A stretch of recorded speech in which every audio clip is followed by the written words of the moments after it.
Hello, everyone, and welcome once again in a new edition of our Open Innovation Thursdays. My name is Marisol Menendez. I'm connecting from Spain, and I'm an open innovation expert and enthusiast. I work in open innovation and ecosystems through my company, which is Vilacatu, because I'm really a fan of everything related to innovation in collaboration. And every Thursday, I have this opportunity and privilege to discuss each of the chapters of the Oxford Handbook of Open Innovation with the authors of each of the 57 chapters.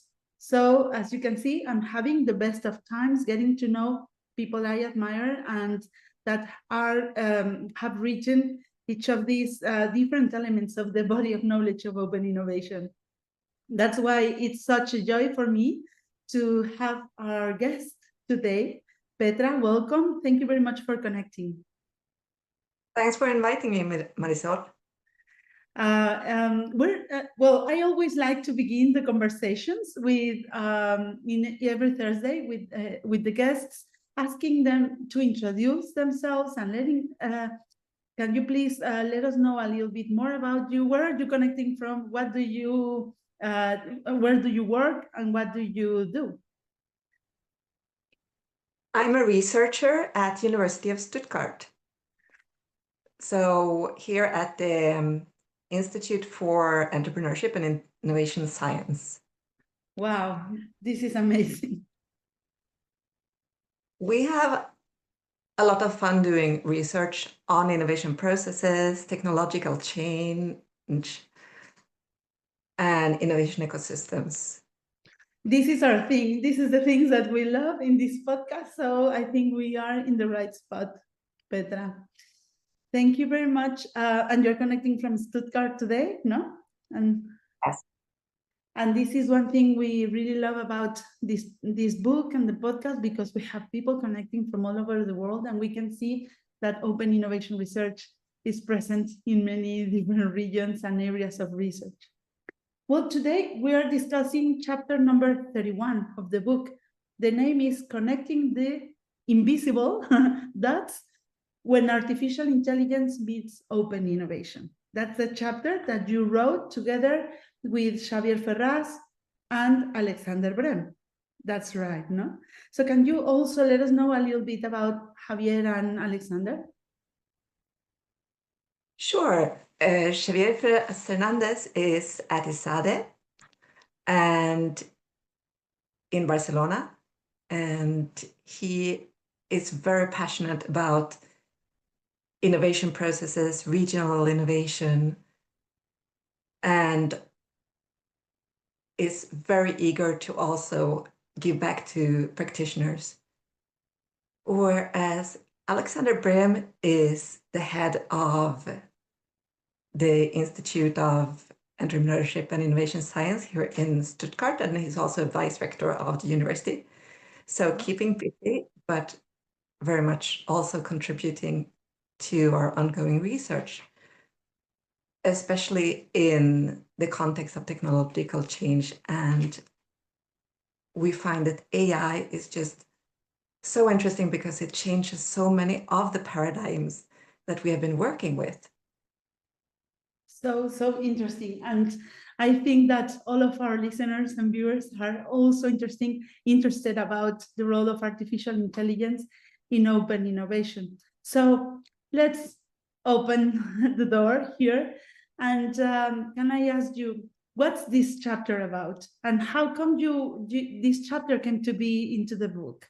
What was the idea behind opening this topic in the context of the book? Well, we were already studying innovation processes and technological change in the context of AI. So when we saw this aspiring call for the book to really look at this from the perspective of open innovation, which we have also earlier very much worked with, then we thought that was really interesting because there are open innovation processes that aren't really the same. And there are also challenges that open innovation faced, which are actually worse with AI. So we also want to highlight this in our chapter and look at the opportunities of AI for open innovation, but also look at those things that we still need to solve to be able to really profit from open innovation with AI. So interesting. And so what's the chapter about? What can we learn from it? Well, we begin with looking at what is the kind of data that we get with AI. So what can we analyze? And of course, then there's much more information we're able to analyze. We're able to use big data and beyond. So we think that's interesting. But also, though, this data, we can analyze continuous data flows with AI. So we can have a continuous detection of opportunities and anomalies. And that's what AI is really good at. When we talk about innovation, AI isn't that good at disruptive innovation, really, because it bases itself on already existing data. So for AI to give us these big disruptive innovations, it still needs human help. But what it does for us is that it lets us detect opportunities and anomalies in huge data flows. And it lets us go much further. So we talk about, in the chapter, we talk about metadata as a conceptualization of this kind of data that's just outside our ecosystem and just much beyond what innovation ecosystems have previously done for open innovation processes. And we do talk about how it also helps us avoid, or how AI helps us avoid our cognitive biases in analyzing this data.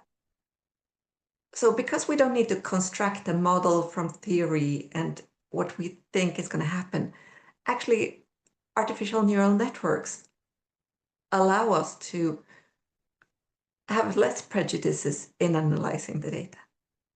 Now, we need to be careful because we know AI can also be reinforcing our biases. Because really, AI is saying, this is what you usually do. So with the new data, this is what you should do now. So if you already have biases in your previous innovation processes, you're not getting away from those, and we need to be aware of that. But we can also, AI is really good at finding new patterns in data and to cross that ecosystem frontier and use much bigger quantities in more innovative ways. So that is really what we think is what AI brings to open innovation. And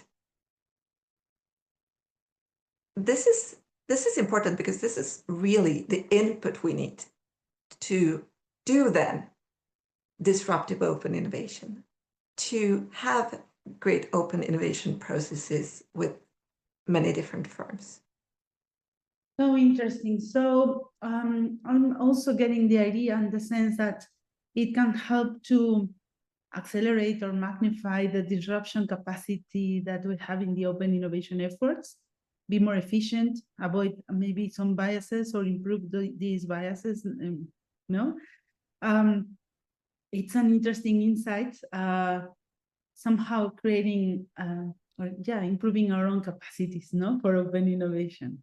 I think that's a great perspective, that it really augments our capacity for innovation, but we need to have that capacity. It's not you can just, you can't just ask ChatGPT for the next innovation. Because, well, you can ask it for incremental improvements. It's pretty good at that. But when we ask it to go beyond what data says, then what it does is it helps us augment those capacities that we have. So those investments in the innovation capacity of firms are still well, they're more important than ever, really. So interesting. And so, what are maybe the main conclusions or takeouts from your chapter, or what is the thing that people need to keep in their hearts after reading this? Well, I do think it's crucial to also keep in mind the challenges that AI brings. So, open innovation has always struggled with IP issues. And with AI, where we have a lot of black box processes, we don't really know what's happening, then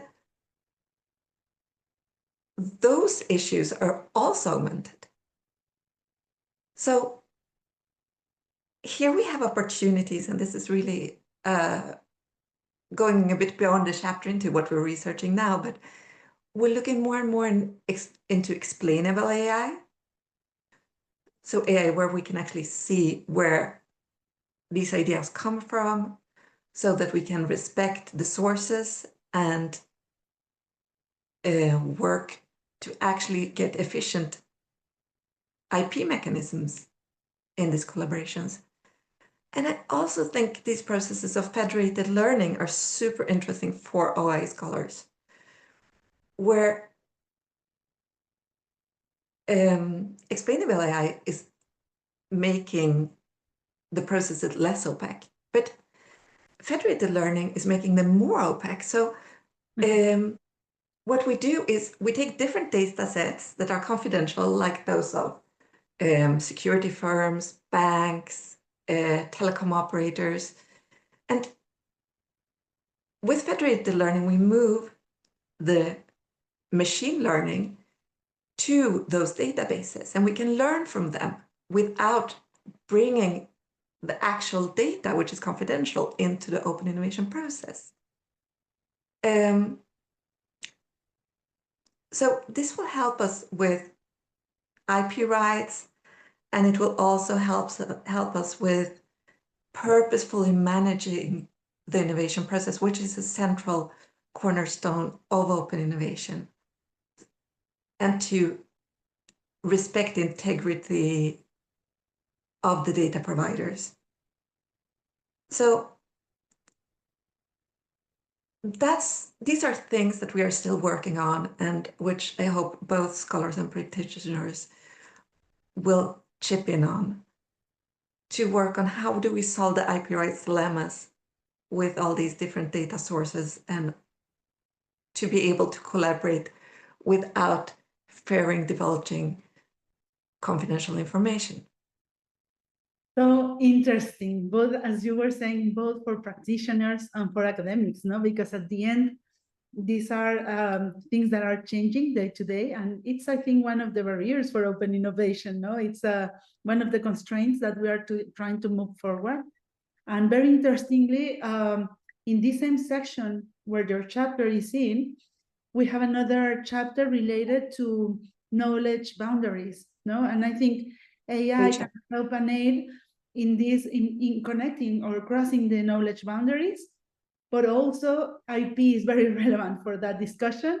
Artificial intelligence, I think, is crucial part of that. And I like this also connects to the very basic definition of open innovation, as you were saying, no? And so very interesting, Petra. I'm so happy that you guys decided to get into this research, and as we say in Spanish, to open that melon, because it's a very big melon, no, to break, and it has very interesting venues of research.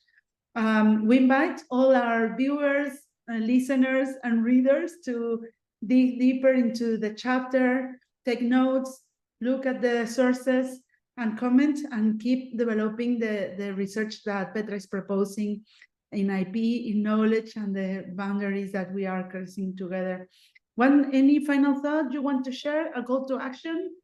Anything for like last thought? Well, I think this is such an interesting area, and both your podcast and also the seminars that Agnieszka and Mehdi are organizing on Mondays are a great area for us to keep working on this. and to keep discussing, because this is such a fast area. Everything with AI is moving so fast, because also it really changes how we have been thinking about innovation. So I really look forward to continuing this discussion together. We will certainly do. And by the way, every Tuesday, we are also doing the podcast in Spanish with experts in the Spanish-speaking world. Part of our commitment is to bring forward that knowledge into the global knowledge base of open innovation. And we've been discussing a lot about the role of AI in open innovation also. So I will be much looking forward to come back to you with anything that comes from those discussions as well. Petra, thank you very much for your generosity, your time in connecting today and sharing about the chapter. And well, we will keep connected, and we have the chapter of the book and all your additional work to look into this. Thank you very much for connecting today. Thanks, Marisol. Thank you, and see you next week, everyone.